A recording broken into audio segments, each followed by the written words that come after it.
అందరికీ కూడా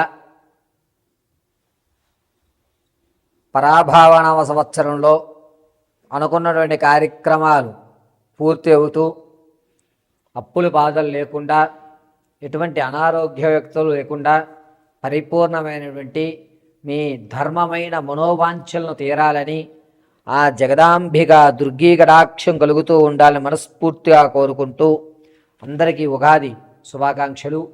అయితే ఈ ఉగాది నుంచి కూడా మన భారతదేశంలో జరిగేటువంటి మార్పులు ఏమిటి, అది రాజకీయంగా కానీ ఏమన్నా అలజడులు జరుగుతాయా, పెను ప్రమాదాలు ఏమన్నా పొంచి ఉన్నాయా, గ్రహణాలు ఏ నెలలో వస్తున్నాయి, అదేవిధంగా రైతులకు కానీ నిరుద్యోగులకు కానీ ఉద్యోగంలో ప్రమోషన్ల కోసం ఎదురు చూస్తున్న వారికి కానీ ఏ విధమైన ఫలితాలు జరగబోతున్నాయి, ఈ పరాభావనామ సంవత్సరం రాజుస్థానం మంత్రిస్థానం అదేవిధంగా సైన్యాధిపతి ధాన్యాధిపతి రసాధిపతి మేఘాధిపతి నీరసాధిపతులు ఎవరు, వారి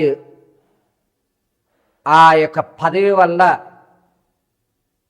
ప్రపంచంలో జరిగేటువంటి వింతలు ఏమన్నా ఈ సంవత్సరంలో చోటు చేసుకుంటున్నాయా అనేటువంటి విషయాన్ని క్లుప్తంగా మనం చర్చించుకున్నట్లయితే కనుక, ముందుగా పరిపాలించేటువంటి రాజస్థానాన్ని గురుడికి ఇవ్వడం, దీనివల్ల అనేకమైనటువంటి మార్పులు కేంద్రాల్లో జరగడం, కేంద్రము ఒక కఠినమైనటువంటి నిర్ణయాలను తీసుకోవడం, దీనివల్ల ప్రజల్లో నాయకుల మీద కాస్త అసంతృప్తి అనేటువంటిది ఏర్పడము, రాజకీయ విషయాల దగ్గరికి వచ్చేసరికి అత్యంత పెను మార్పులు సంభవించడము అనేటువంటివి ఖచ్చితంగా జరుగుతూ ఉంటాయి.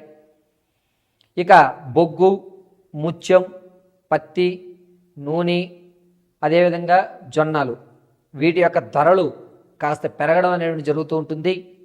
పైగా రాజు గురుడవడం వల్ల జనాల్లో నాయకుల మీద అపనమ్మకం పెరగడం, ఉగ్రవాదులు అనేటువంటివి లేకుండా ప్రశాంతమైన జీవితం సాగటం. ఆగస్టు నుంచి నవంబర్ మధ్యలో మాత్రం కొన్ని అగ్ని ప్రమాదాలు, వాహన ప్రమాదాలు ఎక్కువగా జరిగేటువంటి సూచనలు కనబడుతున్నాయి. ఇక మంత్రిస్థానానికి కుజుడు ఇవ్వడం, కుజుడు మంత్రిస్థానంతో ఉండడం వల్ల ప్రతి ఒక్కరూ కూడా పరిపాలించేటువంటి వాళ్ళు కానీ వ్యవసాయం చేసేటువంటి వాళ్ళు కానీ విద్యార్థులకు కానీ కన్ఫ్యూజ్ మైండ్ అనేటువంటిది ఏర్పడుతూ ఉంటుంది. ఏది ఆలోచిద్దామన్నా సరైన నిర్ణయం తీసుకోలేక అవకతవకలకు అనేటువంటి గురవుతం జరుగుతుంది. పైగా మీరు తీసుకున్నటువంటి నిర్ణయం పని పూర్తయ్యేంత వరకు కూడా నేను తప్పుడు నిర్ణయం తీసుకున్నాను అనేటువంటి ఆలోచనతోటే మీరు ఎతగసాగడం అనేది జరుగుతూ ఉంటుంది. ఇక సైన్యాధిపతిగా చంద్రుడు ఉండడం వల్ల కొంతవరకు పప్పు దినుసులు అదేవిధంగా వ్యాపార సంస్థలు కూడా కాస్త తగ్గుముఖపడతాయి. వ్యాపారాలు జోరుగా జరిగేటువంటి అవకాశం కనిపించడం లేదు. వ్యాపారం ఎవరైనా సరే, ఏ వ్యాపారస్తులైనా సరే తన ఆర్థిక ప్రణాళిక అవకతవకలతోటే నడుస్తుంది తప్ప అధిక లాభాలు అనేటువంటి జరగవు. ద్రవ్యోల్బణం కాస్త కిందకు పడుతుంది. బంగారం వెండి ధరలు కూడా తగ్గేటువంటి అవకాశాలు ఎక్కువగా కనబడుతూ ఉంటాయి. విందు వినోదాల్లో మాత్రం కాస్త ఇబ్బందులు కలుగుతూ వాతావరణం అంతా కూడా చికాకులతో కూడుకున్నటువంటి వాతావరణాలే ఎక్కువగా గోచరిస్తూ ఉన్నాయి. అదేవిధంగా సైన్యాధిపతిగా శుక్రుడు సైన్యాధిపతిగా ఉండడం వల్ల భారత సైన్యానికి కలిసి వచ్చేటువంటి సూచనగా చెప్పవచ్చు. కొత్త సైన్స్ పరంగా కొత్త వరవల్లోకి మనం రావడం, భారతదేశం అగ్రస్థానానికి వెళ్ళేటువంటి అవకాశం, ఇతర దేశాలు నివ్వెరపోయేలా, ఇతర దేశాలు భయపడేలా మన యొక్క భారత జట్టు కానీ అదేవిధంగా ఇతర రంగాల్లో కూడా సైన్స్ పరంగా కానీ టెక్నాలజీ పరంగా కానీ ఆటల పరంగా కానీ సాహిత్యపరంగా కానీ మనకంటూ ఒక ప్రత్యేకమైన గుర్తింపు ఏర్పడేటువంటి అవకాశం ఏర్పడుతోంది. భారతదేశం వైపు ఇతర దేశాలు తొంగి చూస్తూ అవ్వేరిపోయేటువంటి అవకాశం ఏర్పడుతోంది. ఇక ఆర్ఘ్యాధిపతి చంద్రుడు అవుతూ ఉండడం వల్ల అనారోగ్య సమస్యలు వెంటాడేటువంటి అవకాశం ఏర్పడుతోంది. పళ్ళ వ్యాపారస్తులకు మాత్రం కాస్త ఇబ్బందిదాయకంగా ఉంది. అధికమైనటువంటి ఎండలు గోచరించడం, వృద్ధులు మాత్రం చాలా జాగ్రత్తగా ఉండేటువంటి సూచనగా చెప్పవచ్చు.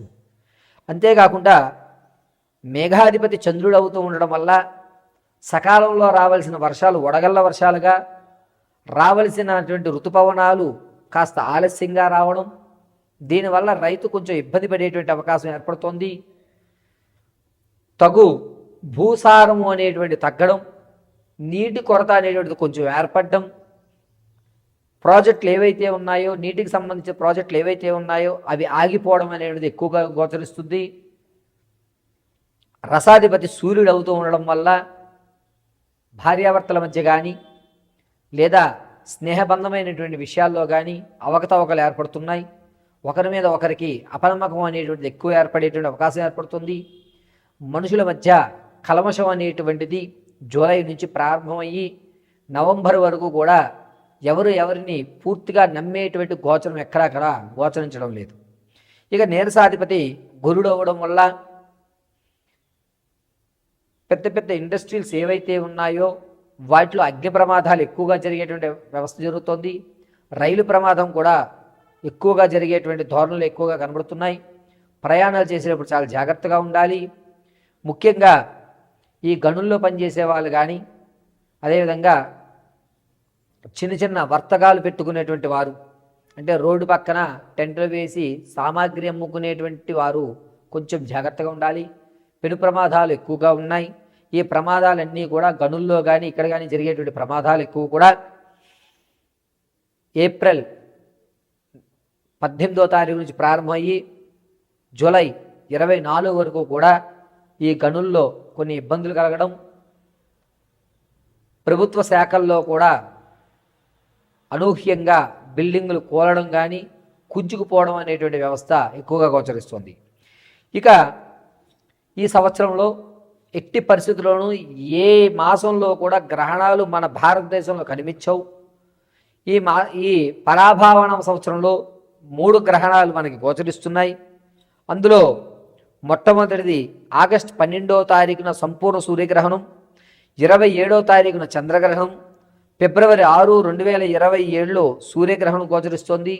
ఈ 3 గ్రహాలు కూడా మన యొక్క భారతదేశంలో కనిపించవు కాబట్టి ఈ సంవత్సరం గ్రహణాలు లేవని మాత్రం మనం చెప్పుకోవచ్చు.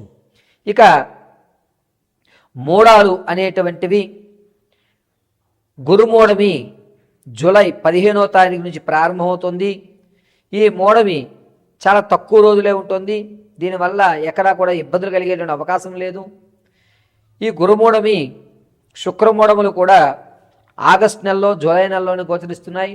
ఈ ఆగస్ట్ జూలై ఈ 2 నెలల్లో కూడా మూడాలు అనేటువంటి చాలా తక్కువ ఏర్పడుతూ ఉండడం వల్ల వివాహాది శుభకార్యక్రమాలకి జూలై ఆగస్టు మంచి రోజులు కాదు అని మనం చెప్పుకోవచ్చు.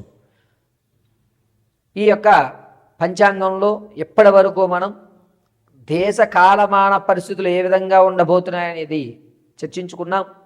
వ్యక్తిగతమైన మీ యొక్క జాతకాలు మేషం నుంచి మొదలుపెట్టుకుని మీనరాశి వరకు కూడా ఏ విధంగా ఉండబోతోంది అనేది మనం నెక్స్ట్ ఎపిసోడ్లో విశదీకరించి తెలుసుకుందాం.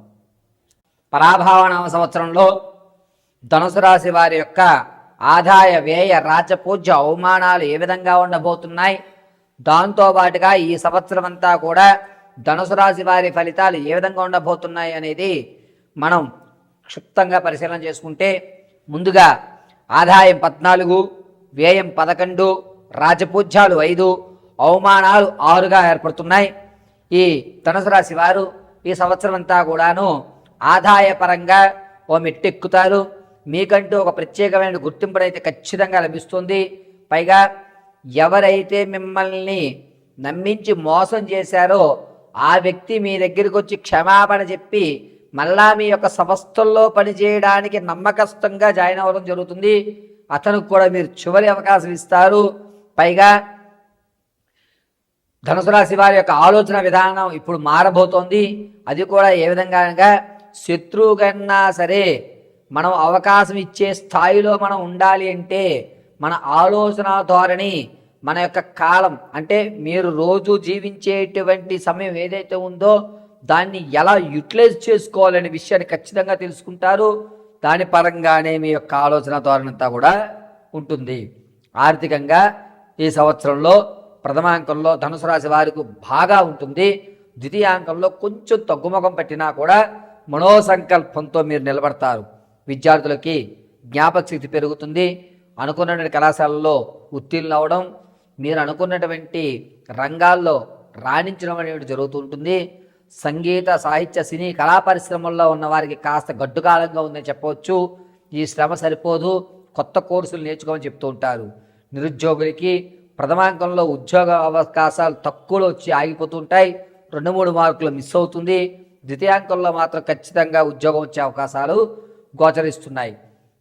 తాత ముత్తాతల నుంచి లభించేటువంటి ఆస్తి కానీ ఆకస్మిక ధనం ఏదైతే ఉందో అది ద్వితీయాంకంలో లభిస్తుంది.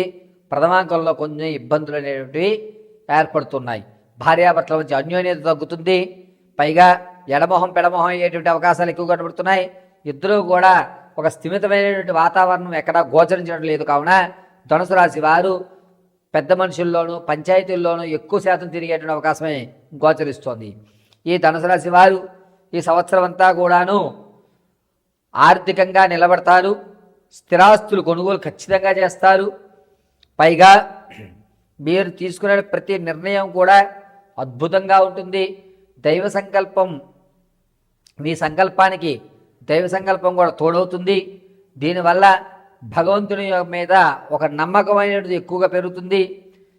ఏదో తెలియని శక్తి ఉంది, దానివల్లే నేను ఇప్పుడు ఈ స్థాయిలో ఉన్నాను అని ప్రగాఢంగా నమ్ముతారు.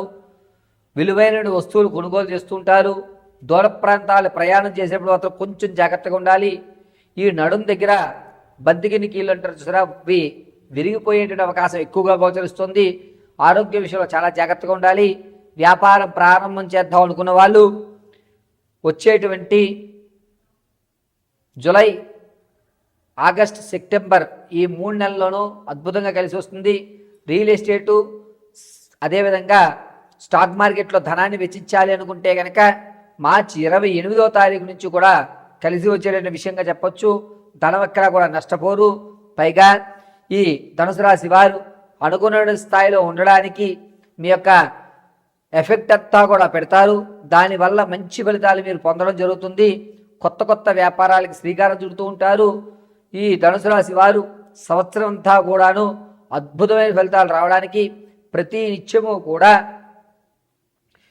అమ్మవారి ఆరాధన చేయండి, లేదా గణపతి ఆరాధన. ఈ 2 ఆరాధనలు ఏదైనా సరే ధనుసు రాశి వారికి అద్భుతంగా కలిసి వస్తుంది. ఈ ధనుసు రాశి వారు సంవత్సరం అంతా కూడాను ఏవైతే అప్పులు ఉన్నాయో వాటిని పూర్తిగా తీర్చేయాలి అని ద్వితీయాంకం పూర్తయ్యేలోగా మీ అప్పులు మొత్తం కూడా తీర్చేసి అప్పులు లేనటువంటి జీవితానికైతే మీరు ఎక్కువ శాతం శ్రమ పడతారు. మీ శ్రమ తగ్గట్టుగానే ఏ అప్పులు లేకుండా ద్వితీయాంకం పూర్తి అయిపోతుంది.